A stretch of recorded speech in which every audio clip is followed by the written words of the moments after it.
हर चीज चाइना के हिसाब से करता है, उसी प्रकार से बांग्लादेश में ऐसी ऑपोजिशन पार्टीज है जिनको फंडिंग मिल रही है चाइना से। वही मालदीव्स वाला चैप्टर, वही खाका इस्तेमाल करा जा रहा है, और जहां पे इंडिया आउट था यहां पे बॉयकॉट इंडिया है। यही फर्क है। It's a very cultural thing. जो साड़ी है ना, वो सिर्फ कपड़ा नहीं है, sari is an emotion. It's a very cultural thing, वो सबके बस का भी नहीं है। तो उन्होंने बोला कि जो तुम्हारी जो वाइफ्स पहनती हैं साड़ियां, leave that, why should they should wear some other dress. इनको जलाओ, साड़ियों को फेंको। हमें कुछ नहीं करना था, हमें सिर्फ ये बोलना था कि ये है ईस्ट पाकिस्तान, अब ये भारत का हिस्सा है, यहां पे सेटल डाउन हो जाओ। भेज देते हम लोग 7-8 करोड़ लोग, कहानी खत्म। जय हिंद दोस्तों, मैं हूं मेजर गौरव आर्या और आप देख रहे हैं द चाणक्य डायलॉग्स। इस वीडियो को लाइक करिए, हमारे चैनल को सब्सक्राइब करिए, बेल आइकन दबाना बिल्कुल भी मत भूलिएगा। दोस्तों, आज हम बात करेंगे बांग्लादेश की। बहुत इंपॉर्टेंट है, हमारा खास उल खास दोस्त है, हमारा नेबर है, लेकिन बांग्लादेश में कुछ गड़बड़ हो रही है। भारत के खिलाफ कुछ एक्शन हो रहे हैं, बांग्लादेश के अंदर भारत के खिलाफ कुछ बातचीत हो रही है, एक मुहिम चलाई जा रही है भारत के खिलाफ। आज उस मुहिम का हम पर्दाफाश भी करेंगे और आपको और भी जानकारी देंगे कि बांग्लादेश में क्या हो रहा है। देखिए दोस्तों, ऐसा है दोस्तों, जिस तरीके से मालदीव्स की कैंपेन चली थी ना, इंडिया आउट, उसी प्रकार से बांग्लादेश में कैंपेन चल रही है बॉयकॉट इंडिया। अब ये है क्या कैंपेन बॉयकॉट इंडिया? कुछ नहीं है। जैसे कि मालदीव्स में इंडिया आउट थी, तो उस जमाने में ऑपोजिशन में कौन था? उस जमाने में ऑपोजिशन में था मोहम्मद मुइजू, और उसने भारत के नाम पे इलेक्शन लड़के, वो इलेक्शन किसी तरीके से उसने एक कोएलिशन की गवर्नमेंट बनाई, और कोएलिशन गवर्नमेंट बनाने के बाद वो बैठ गया, उसका हेड बन गया, वो चाइना का बन गया चापलूस, और हर चीज चाइना के हिसाब से करता है। उसी प्रकार से बांग्लादेश में ऐसी ऑपोजिशन पार्टीज है जिनको फंडिंग मिल रही है चाइना से। वही मालदीव्स वाला चैप्टर, वही खाका इस्तेमाल करा जा रहा है, और जहां पे इंडिया आउट था यहां पे बॉयकॉट इंडिया है। यही फर्क है। अब इन पे इल्जाम क्या लगाया जा रहा है?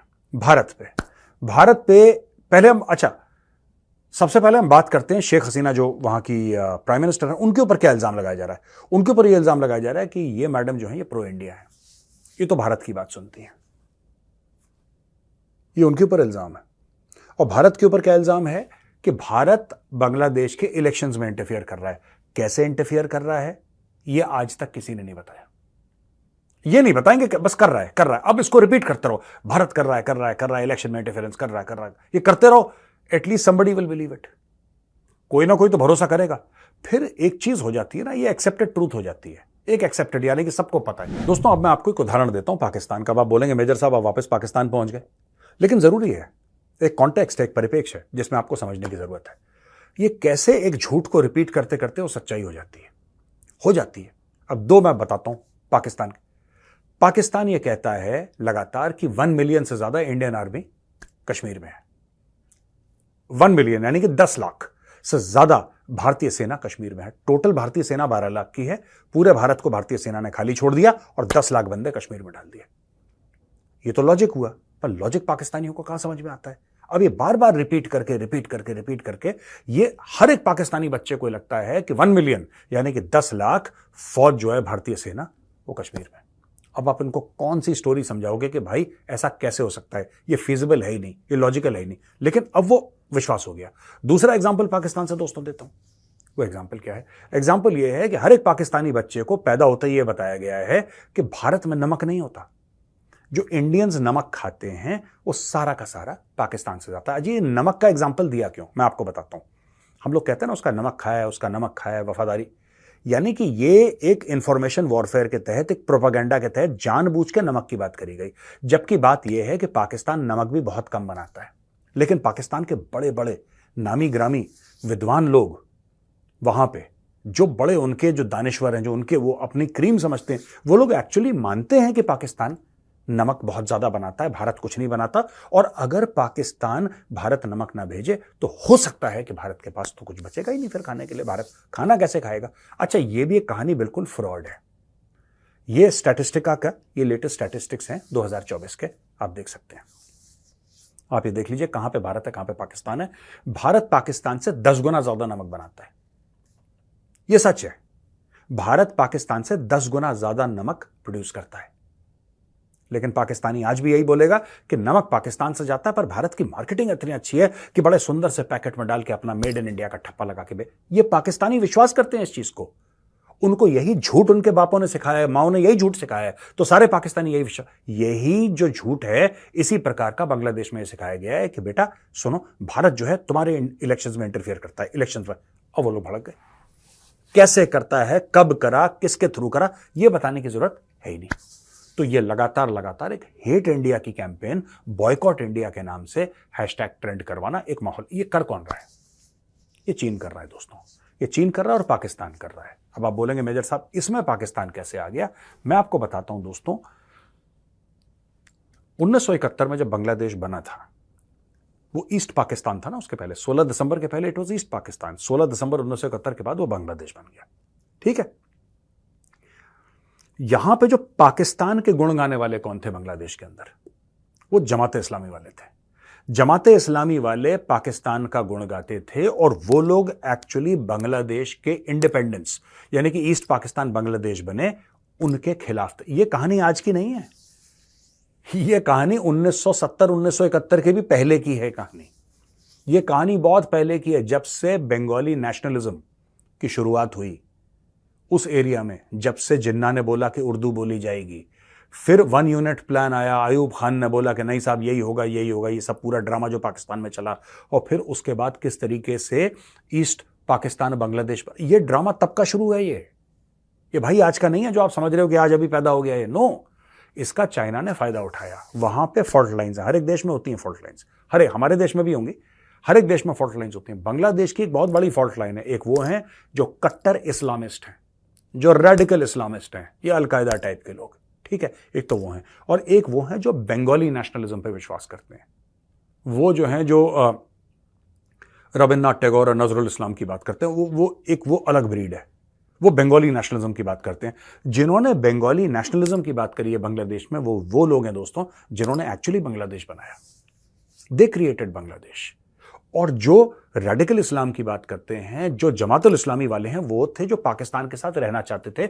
उन लोगों ने ऑपरेशन सर्चलाइट के दौरान, वो लोग थे गाइड्स, आप समझिए, operation Searchlight, general Tikka Khan, operation Searchlight के तहत 30 लाख बंगाली आदमियों को मारा गया, 10 लाख बंगाली औरतों का रेप करा गया। आपको पता है, वॉर बेबीज थी, वो रेप्स के बाद जो वो बच्चे पैदा होते थे उनको, मतलब एक पूरी वहां पे कहते हैं कि हजारों लाखों की तादाद में ऐसा हुआ था वहां पे। पाकिस्तान ने ऐसे कुकर्म करे, मैं आपको सुना नहीं सकता, आपकी आंख से आंसू आ जाएंगे।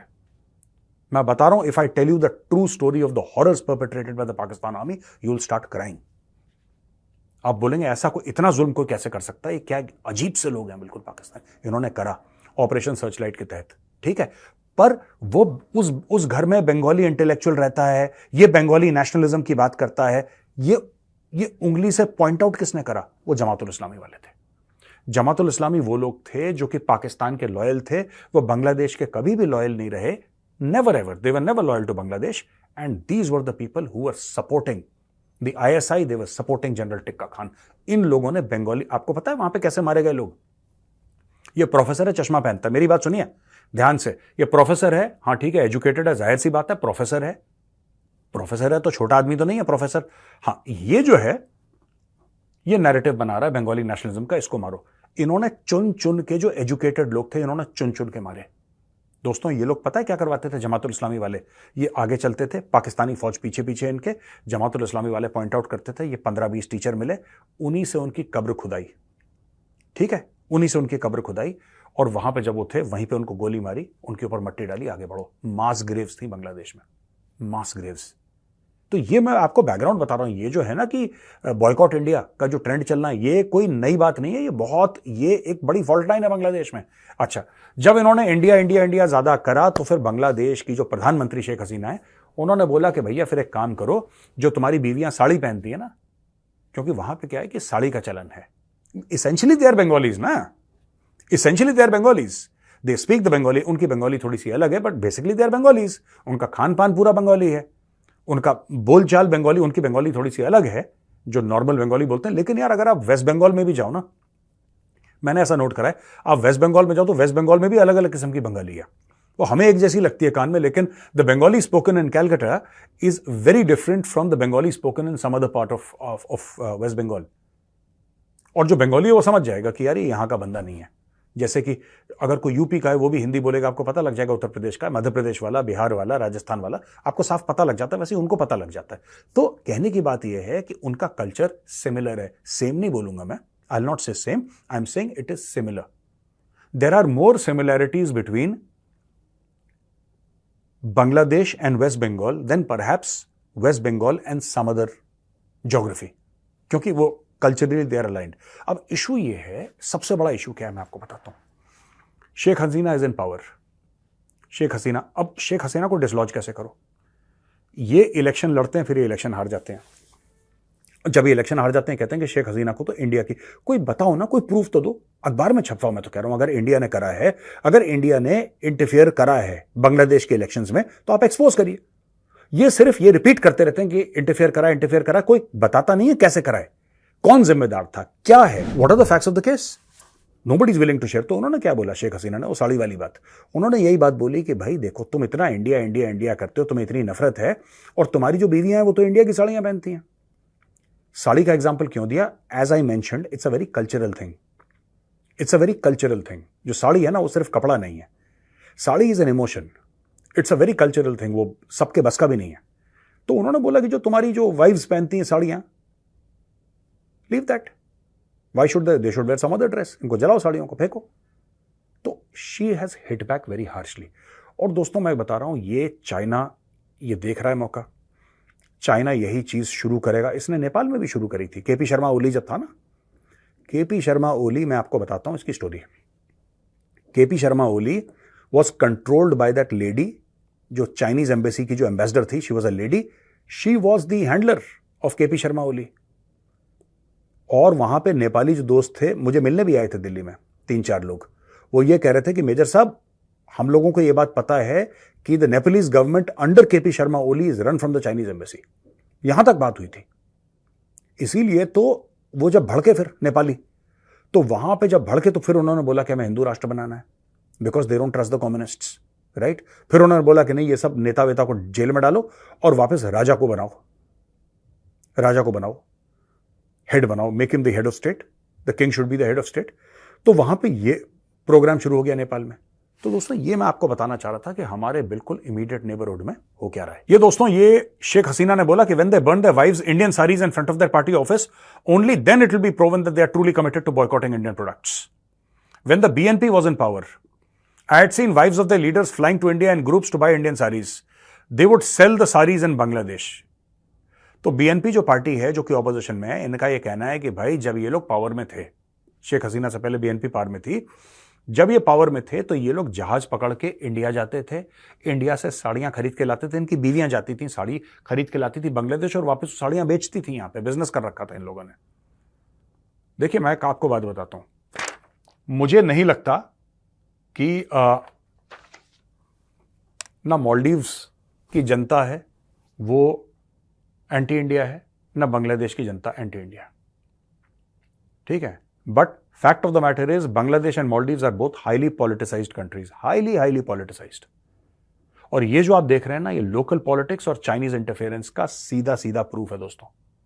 चाइना कैसे कमजोर करे, आप सोचिए ना, चाइना कैसे कमजोर करे भारत को। चाइना ने कोशिश करी डोकलाम में, तो वहां पे इंडियन आर्मी खड़ी हो गई दीवार बनकर। तो चाइना ने बोला यार ये तो प्लान फेल हो गया, ये तो बेइज्जती हो गई, यहां जलील हो गए। फिर उन्होंने कुछ तो आपने वो देखा होगा, सिख लाइट इन्फेंट्री वालों ने डंडे शंडे बजा के उनको भगाया था, है ना। मैं बात कर रहा हूं ये जो अरुणाचल प्रदेश में केस हुआ था ना, आपको पता होगा अरुणाचल प्रदेश का, वो भी हो गया। फिर उसके बाद उन्होंने थोड़ा सा कन्फ्रंटेशन की कोशिश करी गलवान में, वहां पे भी इनको जूते पड़े। हमने भी अपने भाई खोए, चाइनीज की अच्छी टांग तोड़ी। अब चाइना करे क्या यार, करे क्या। फिर चाइना ने बोला कि ठीक है, हम डायरेक्टली भारत से पंगा नहीं ले सकते, क्योंकि अगर हम 10 फौजी डालते हैं, ये 10 डालते हैं, हम 100 डालते हैं, 100 डालते हैं, हम 1000 पोजीशन करते हैं, ये 1000 पोजीशन करते हैं, 10,000, 10,000, 1,00,000, 1,00,000, ये स्टोरी कहां पे रुकेगी भाई। इंडियन आर्मी छोटी थोड़ा है, आप इंडियन आर्मी को छोटी आर्मी समझ रहे हो, बताओ। तो जब ये सब बातें हुई ना, फिर चाइना ने बोला कि यार कुछ तो कर सकते हैं हम कि भारत को हम किसी तरीके से कमजोर करें यार, भारत का जो रुतबा है उसको कमजोर करें। कैसे हम भारत को कमजोर करें। अच्छा, एक जमाने में ये पूरे जितने भी वामपंथी चैंपियन थे ना भारत में, जो अभी सिर्फ 9 बजे की डिबेटों में दिखते हैं, और ये कहीं नहीं दिखते क्योंकि लोगों ने तो मार मार के इनको भगा दिया। इनकी लिटरली इनका पॉलिटिकल करियर खत्म हो गया। पहले ये लोग बड़ा इंटरफेयर करते थे, ये लोग बड़े ओपिनियन बनाते थे वामपंथी, अब वामपंथियों कोई नहीं पूछ रहा। ठीक है, as a political force I think they are more or less gone, they are almost finished as a political force. तो nobody believes in them. Problem कहां आई है कि because they could not interfere politically and because for the last 10 years, पिछले 10 साल से भारत में एक स्टेबल सरकार रही है नरेंद्र मोदी जी की, और इनको यह पता लग रहा है कि फिर से मोदी जी आएंगे और इस बार 400 पार होगा और फिर से मोदी जी प्रधानमंत्री बनेंगे। लोग यहां तक कह रहे हैं, कुछ लोग राजनीतिक विशेषज्ञ यहां तक कह रहे हैं कि 2029 में भी मोदी जी आएंगे। अब ये क्या करें? करें तो क्या करें चाइनीज? तो उन्होंने बोला कि नहीं यार, कुछ तो होगा जिससे हम भारत को परेशानी में डालें। तो मालदीव्स में चक्कर शुरू कर दिया, श्रीलंका में चक्कर शुरू कर दिया, यहां पे बांग्लादेश में चक्कर शुरू कर दिया, ठीक है, म्यांमार में चक्कर शुरू कर दिया, आपका उधर भूटान में, वहां पे प्रेशर डालना, यानी कि इंडिया को घेर के किसी तरीके से कमजोर करो। दोस्तों मैं आपको बात बताऊं, भारत का बहुत सॉलिड, बहुत बड़ा योगदान रहा है। आज जो बांग्लादेश है ना, इट इज लार्जली, मैं ये नहीं कह रहा कि उन लोगों ने स्ट्रगल करा, क्योंकि मुक्ति वाहिनी ने बहुत शानदार काम करा है। लेट अस नेवर फॉरगेट, हम लोग 16 दिसंबर 1971 की बात करते हैं, किस तरीके से सरेंडर करा था पाकिस्तानियों ने। Let us not forget that the Mukti Bahini and the Mukti Yoddhas had a stellar role to play. They fought right at the front. वो भी बहुत जामाजी से लड़े, हमें मानना पड़ेगा, तो उन्होंने बहुत खून बहाया है, बहुत सैक्रिफाइसेस करी हैं। लेकिन इंडियन आर्मी भी लड़ी, नेवी भी लड़ी, एयरफोर्स भी लड़ी।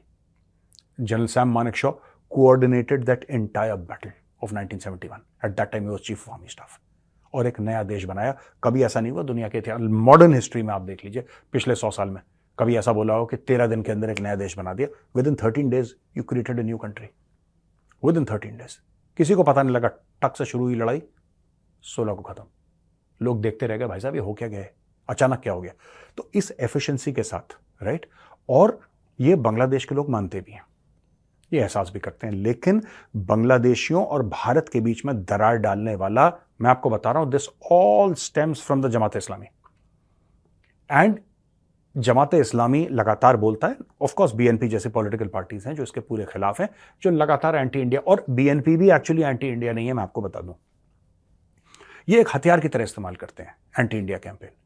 कल ये पावर में आ जाएंगे, फिर ये नॉर्मल हो जाएंगे।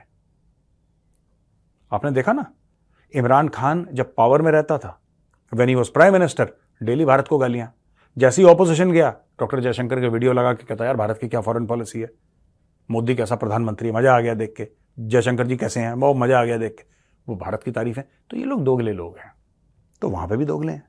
बांग्लादेश का जो ऑपोजिशन पार्टी से मैं उनकी बात कर रहा हूं, ये टोटली फ्रॉड है। तो इसमें ऐसी कुछ सोचने वाली बात नहीं है। कई लोग मुझे फोन करा, मुझे लगा कि यार मुझे वीडियो करना चाहिए, because lot of people said कि बांग्लादेश में ये हो रहा है। दैट इज ऑल पॉलिटिकल, ठीक है ना। Bangladeshis are our friends, and I would like to tell Bangladeshis, जितने भी लोग सुन रहे हैं, if you are listening to this, we have absolutely no intent of interfering, right.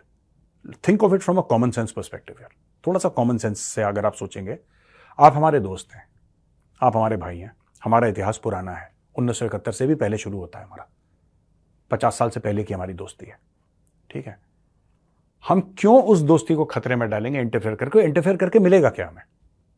चलिए हमने इंटरफेयर कर लिया, शेख हसीना बन गई, तो फिर क्या होगा? आप कहते हैं, आपकी ऑपोजिशन पार्टीज, आप तो नहीं, आपके ऑपोजिशन कहते हैं भारत कंट्रोल करना चाहता है। क्यों कंट्रोल करना चाहता है? क्यों आपको ऐसा लगता है? इंडियन आर्मी ढाका में थी, 93,000 Pakistani soldiers had surrendered. We had taken them prisoner of war. 3 साल हमने बैठ के 93,000 पाकिस्तानियों को खाना खिलाया, 3 साल। उन्होंने तो एक दिन चाय क्या पिला दी अभिनंदन को, टी इज फैंटास्टिक का ही हैशटैग चला रहे हैं वो लोग। छोटे छोटे लोग हैं, हल्के लोग हैं, जिसकी जो औकात है, किसी की 3 साल खिलाने की औकात है, 93,000 बंदे को, किसी को एक बंदे को चाय पिलाने की औकात है। सब अपनी अपनी औकात से काम करते हैं। कहने की बात यह है कि अगर भारत चाहता बांग्लादेश को कंट्रोल करना, तो भारत की फौज आज की तारीख में बांग्लादेश के अंदर होती और वो भारत का हिस्सा होता, क्योंकि वो भारत का हिस्सा था एक जमाने में। लेकिन जैसे ही सरेंडर करा, with in few weeks Indian army ने पूरा हैंडओवर करा शेख मुजीबुर रहमान को, और इंडियन आर्मी विड्रॉ कर गई वहां से। हम लोग ऑनरेबली विड्रॉ करे वहां से, we withdrew honourably from Bangladesh. अगर इंडिया का इंटेंट होता तो हमें कौन रोक लेता उस वक्त? आप बताओ, कौन रोक लेता? वो तो पाकिस्तानी थे, पंजाबी थे, वहां पे और लोग थे जो अलग दिखते थे। यहां पे तो करोड़ों बंगाली हैं भारत में, करोड़ों हैं।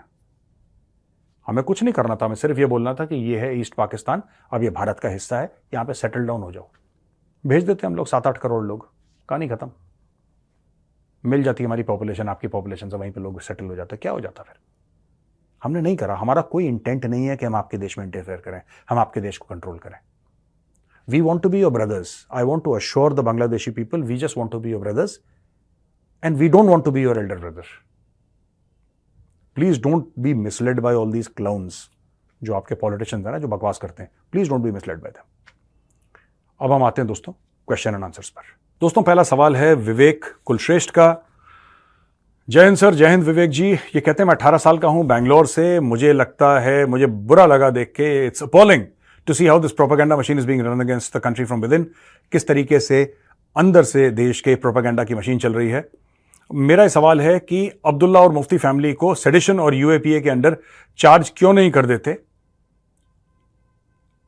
Since they have directly stoked violence against our armed forces. Vivek ji ऐसा है, सवाल आपका ठीक है। ये लोग थे जेल में, इनको डाला था अंदर, राइट। इनका पॉलिटिकल करियर खत्म है। Today they can't do anything, they can't do anything at all, they are useless. ये फूके हुए कारतूस हैं, ये सिर्फ छन छन कर सकते हैं, इनमें सिर्फ आवाज आ सकती है, ये कुछ नहीं कर सकते। कारतूस फूक चुके हैं। ये बीच में ट्वीट कर देंगे, मीडिया कवर कर देगी। मैं बता रहा हूं, ये इंडियन मीडिया की वजह से तो इनका थोड़ा बहुत जो एटलीस्ट पब्लिक करियर है वो जिंदा है। चुनाव तो जीत नहीं पाएंगे, लेकिन ना लड़ पाएंगे ये, बाय द वे। लेकिन अगर ये लोग एट एनी लेवल, अगर आप ये सोचिएगा कि यू सी, ये अगर इंडियन मीडिया वहां से अपने कैमरे हटा दे, इंडियन मीडिया बोले कि हम चलो हम महबूबा मुफ्ती और उमर अब्दुल्ला और फारूक अब्दुल्ला को इग्नोर करते हैं, एक मिनट के लिए सोचो, ये खत्म है यार। इनको पता कोई नहीं पूछता कश्मीर में, कोई नहीं, इनके पास कोई जाता नहीं, इनको कोई पसंद नहीं करता। ये बिना बॉडीगार्ड के कश्मीर की सड़कों में, कश्मीर की गलियों में घूम नहीं सकते। ये करण शर्मा, राम राम मेजर साहब। Ram Ram Karan ji. Is America coming to Pakistan using Afghanistan as an excuse to save Pakistan. अच्छा, क्या अमेरिका पाकिस्तान आ रहा है अफगानिस्तान को एक बहाना बना के और पाकिस्तान को बचाने के लिए? क्योंकि बीएलए और टीटीपी और ईरान रोज पाकिस्तान को किसी ना किसी सूरत में अटैक कर रहे हैं। Also has Pakistan chosen dollars over yuan is the beginning of end for China and Pak for the time being. Thank you Karan. काफी सारे सवाल आपने पूछे करण जी, मैं कोशिश करूंगा कम से कम एक दो का तो जवाब दूं। पहले सवाल का, is America coming to Pakistan using Afghanistan as an excuse to save Pakistan? No, not at all. America does not want to save Pakistan, nobody wants to save Pakistan, even Pakistanis don't want to save Pakistan. Pakistan से किसी को मोहब्बत नहीं, और जो सबसे कम मोहब्बत है पाकिस्तान से वो पाकिस्तानियों को है। इनफैक्ट पाकिस्तानीज अपने मुल्क से नफरत करते हैं। यही कारण है, यही वजह है जिसकी वजह से वो जो मुल्क है वो बेड़ा गर्क हो रखा है उसका। अगर पाकिस्तानी अपने मुल्क से मोहब्बत करते तो पाकिस्तान का यह हाल नहीं होता। पहली चीज तो अमेरिका वहां पे इस बहाने पाकिस्तान को बचाने के चलते नहीं आ रहा, वो पाकिस्तान का इस्तेमाल कर रहा है दोबारा अफगानिस्तान के अंदर अपने पंजे जमाने के लिए।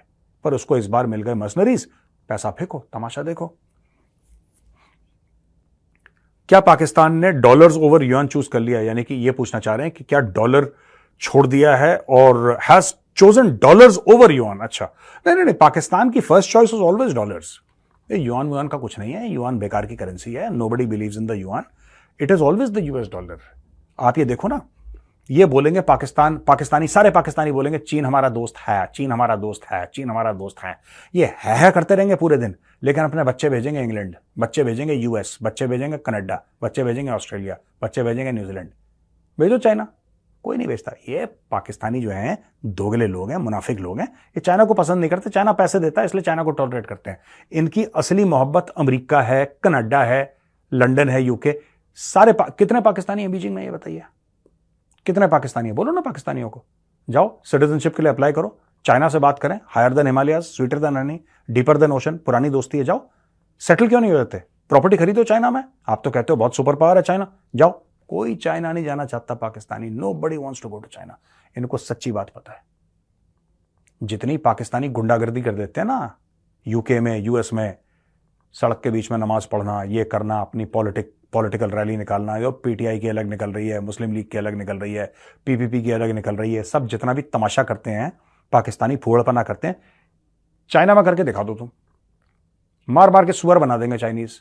तो चाइनीज को दोस्त तभी तक कहते हैं जब तक चाइनीज इनको पैसा दे रहे हैं। इनका दिल जो है वेस्टर्न कंट्रीज के लिए धड़कता है। ये झूठे हैं, पाकिस्तानी मक्कार है। आदर्श जी कहते हैं, Jai Hind major uncle, I am Adarsh from Bengal. Hello Adarsh, कैसे हो आप? ठीक ठाक। मेरा सवाल है कि इंडिया चाइना वॉर होगा, क्या हम अमेरिका को ट्रस्ट कर सकते हैं? हमने देखा यूक्रेन और रशिया और हमास वर्सेस इजराइल। क्या अमेरिका कोशिश नहीं करेगा कि इंडिया वर्सेस चाइना वॉर का फायदा उठाए और एक तीर से दो निशाने मार के, ताकि वो ओनली सुपर पावर का टाइटल बना रहे? देखिए, दो चीजें हैं आदर्श, मैं आपको एक बात बताता हूं। ट्रस्ट पर्सनल दोस्तियों में होता है, यारी दोस्ती में होता है ट्रस्ट। जियो पॉलिटिक्स में ट्रस्ट नहीं होता। जियो पॉलिटिक्स में इंटरेस्ट होते हैं। We don't have to trust the American, we don't have to trust anybody for that matter. हमें क्यों ट्रस्ट करना है किसी को? और कोई किसी का फायदा उठाए, यार ऐसा कोई बेवकूफ तो नहीं होता कि कोई किसी का फायदा उठा ले। जब तक आप नहीं चाहेंगे कि आपका कोई फायदा उठाए, आपको क्या लगता है पाकिस्तान को लोग बेवकूफ बनाते हैं? पाकिस्तान का कोई फायदा उठाता है? नो। पाकिस्तान चाहता है कि उसका फायदा उठाया जाए। पाकिस्तानी पैसे के लिए बिकते हैं। अमेरिकन उनको डॉलर देते हैं, चाइनीज उनको डॉलर देते हैं, सऊदी अरब वाले उनको डॉलर देते हैं, यूएई वाले डॉलर देते हैं, आईएमएफ वाले डॉलर देते हैं, वर्ल्ड बैंक वाले डॉलर देते हैं, और पाकिस्तानी फिर बंदर का ना, बंदर गुलाटियां मारता है ना सड़क में, डुक डुक डुक डुक डुक डपम डपम, वो पाकिस्तानी करते हैं। उनका फायदा कोई नहीं उठा रहा, वो खुद अपने आप को बेचते हैं मार्केट में, बिकते हैं कुछ कुछ डॉलर के लिए, तो होता है। तो कोई किसी का फायदा नहीं उठा सकता। मुझे लगता है कि आपकी बात इस मामले में I don't think it is accurate. Anurag Prajapati, sir हम देख सकते हैं कि मिसाइल जो है ज्यादा इंपैक्ट नहीं कर रही जैसे रशिया यूक्रेन वॉर में होनी चाहिए, और हमारी मिलिट्री जो है मिसाइल फोर्स क्रिएट कर रही है, प्लान कर रही है। क्या हम ओवर एस्टिमेट कर रहे हैं मिसाइल कैपेबिलिटी? बिल्कुल भी नहीं। मिसाइल्स आपकी रेलिवेंट हैं, ड्रोन्स आपके रेलिवेंट हैं, एयरक्राफ्ट आपके रेलिवेंट हैं, और ये रेलिवेंट होंगे। किस तरीके की आप मिसाइल बनाते हैं, वो मिसाइल की क्या कैपेबिलिटीज होती हैं, जैसे अग्नि 5 है, इंटरकॉन्टिनेंटल बैलिस्टिक मिसाइल, ये सारी की सारी मिसाइल जो हम बना रहे हैं वो रेलिवेंट है। तो ऐसी बात नहीं है। जहां तक आप कह रहे हैं कि कोई फर्क नहीं पड़ा, मिसाइल से कोई फर्क नहीं पड़ा, कैसे नहीं पड़ा भाई? मिसाइल मार मार के तो पूरा गाजा ठप कर दिया आपने। इजराइल और हमास की लड़ाई की बात करी, वहां पे रूस ने 25% ऑफ यूक्रेन हड़प लिया, आप कह रहे हैं कोई फर्क नहीं पड़ा? तबला बजा दिया यूक्रेन का। तो ऐसी बात नहीं है कि मिसाइल से फर्क नहीं पड़ा, बहुत फर्क पड़ता है। और missiles are actually a very very potent weapon of war. और जो सबसे ज्यादा दूर मारने वाली क्षमता का जो हथियार है दुनिया में जो बना है, that is a missile only, thousands upon thousands of kilometres. और missile can hit where an aircraft can not go. You know, aircraft would require refuelling, missile जा सकता है। इंटरकॉन्टिनेंटल बैलिस्टिक में 8-10 हज़ार किलोमीटर, 12,000 किलोमीटर, तो कोई रोक नहीं है उसमें। Missiles will always be required. तो दोस्तों, वीडियो देखने के लिए बहुत बहुत धन्यवाद आपका। अगर वीडियो पसंद आए तो उस वीडियो को लाइक करिए, हमारे चैनल को सब्सक्राइब करिए, बेल आइकन दबाना बिल्कुल भी मत भूलिएगा। दोस्तों, जय हिंद, वंदे मातरम, भारत माता की जय।